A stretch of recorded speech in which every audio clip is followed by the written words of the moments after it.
మాట్లాడింది స్పీడ్ ఎక్కువ స్పీడ్ ఉండాలి. అమ్మా తల్లి నీకు రుణపడి ఉంటా, పని చేసాక వచ్చా మీటింగ్లో మాట్లాడుతాను. వాడు మహారాష్ట్ర ఆపరేషన్ చేయించుకున్నాడు. మీటింగ్లో తల్లితో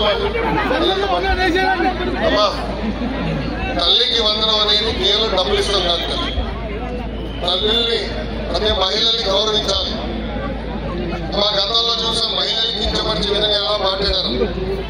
కానీ కూటమి ప్రభుత్వాలు జరుగుతుంది. ఇప్పుడు జూలై 5వ తారీఖు నాడు పేరెంట్ టీచర్ మీటింగ్ పెడుతున్నాం తల్లి విద్యాసాగర్ నుంచి. అంటే తల్లిదండ్రులు పిల్లలు ఉపాధ్యాయులు కలిసి మాట్లాడుకుని మన పిల్లల భవిష్యత్తు ఎలా ఉండాలి, ఎలా చదవాలో దానిపైన ఒక ప్రత్యేక రాష్ట్ర వ్యాప్తంగా సమావేశం ఏర్పాటు చేస్తున్నాం. ఆ సమావేశాల్లో కూడా చాలా స్పష్టంగా తల్లిని గౌరవించాలా, మీ దగ్గర నుంచి ఆశీర్వాదం తీసుకోవాలనేది మా విధానం.